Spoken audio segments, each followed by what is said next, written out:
কোনো কিছু কখনো ফেলে রাখবেন না। যখন যে জিনিসটা প্রয়োজন তখন সেই জিনিসটা করুন।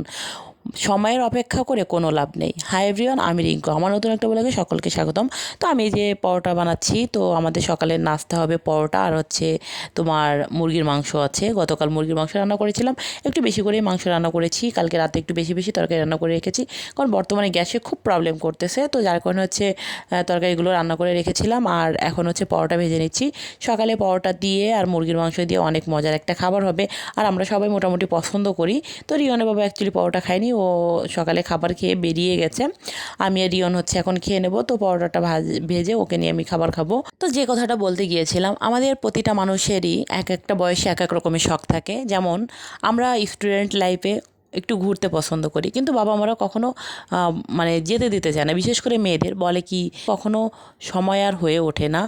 আর বিশেষ করে একটা মেয়ে বাবার বাড়িতে যেমন শাসনে থাকে, শ্বশুর বাড়িতে গেলে তার থেকে বেশি শাসনে থাকে। আর ছেলে সংসার যখন বৃদ্ধ বয়সে ছেলে সংসারে যায়, তখন আরও বেশি জীবনটা কঠিন হয়ে যায়। তাই একটা কথাই বলবো, যখন যে সময় তখন সেটা করা। কারণ যখন যেটা প্রয়োজন তখন সেটা না করলে ভবিষ্যতের জন্য ফেলে রাখলে কোনো লাভ নেই। তো আপনার এখন হচ্ছে যে মানে ড্রেসটা পছন্দ, আপনার 10 বছর পরে কিন্তু ওরকম পছন্দ থাকবে না। এই জন্য যদি আপনার আজকে যে ড্রেসটা পছন্দ, আপনি সেটা আজকেই কিনে নিন। ভবিষ্যতের জন্য ফেলে রেখে কোনো লাভ নেই। আপনার আজকে হচ্ছে ঘোরার খুব ইচ্ছা, কিংবা ঘোরার সময় আপনার এখন, আপনি ফিউচারের জন্য ফেলে রেখে কি করবেন? তখন তো আপনার ঘোরার কোনো এনার্জি থাকবে না, ইচ্ছাই থাকবে না। এই জন্য যে কোনো কাজ, যে কোনো মানে ইচ্ছা আপনার যখন ইচ্ছা হবে, যখন প্রয়োজন আপনি তখনই করে নেন। একটা সময় আপনার টাকা থাকবে, পয়সা থাকবে, কিন্তু আপনার এই ফিলিংসগুলো থাকবে না। এই জন্য সময়ের জন্য ফেলে রাখবেন না। যখন যেটা প্রয়োজন তখন সেটা করে নেবেন।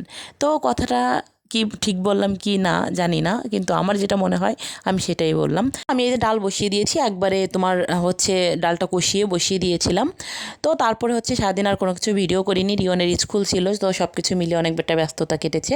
তো এখন হচ্ছে সন্ধ্যা, একটু চা বানিয়ে নিয়েছি, রং চা বানিয়েছি। তো রং চাটাই আমার বেশি ভালো লাগে, আমি আসলে দুধ চাটাও তো পছন্দ করি না। তো এখন হচ্ছে চাটা খাবো। তো আদা দিয়ে রং চা করেছিলাম। তো চাটা খেয়ে আমি এই যে রান্নাঘরে চলে আসলাম। একটু হচ্ছে মাছ ভাজি করে নেব, ডাল রান্না করা আছে, শুধু একটু মাছ ভাজি করলে হয়ে যাবে। আর ডাল থাকলে সাথে একটা কোনো ভাজি ভর্তা করে নিলে হয়ে যায়। ডিম থাকলে ডিম ভাজি করে নিই। তো আজকে মনে হলো একটু মাছ ভাজি করে নিই, মশমশা করে ট্যাংরা মাছ ভাজি করে নিই। তো পেঁয়াজ কাঁচামরিচ দিয়ে আমি হচ্ছে মাছগুলো ভেজে নিচ্ছিলাম। তো এভাবে মাছ ভাজারে কিন্তু অনেক মজা হয় খেতে, এবং আমরা অনেক পছন্দ করি। তো আজকে ভিডিওটা এই পর্যন্ত। যদি কিছু ভালো লাগে লাইক করো, কমেন্ট করো, আর প্লিজ ভিডিওটা শেয়ার করে পাশে থেকো। ফেসবুক থেকে দেখলে ফলো দিও, ইউটিউব থেকে দেখলে সাবস্ক্রাইব করে দিও। আর আমি কত মানে যে কথাগুলো বললাম কতটা যুক্তিসঙ্গত, কতটা কার সাথে মিশে, অবশ্যই একটু কমেন্টের মাধ্যমে জানাবেন।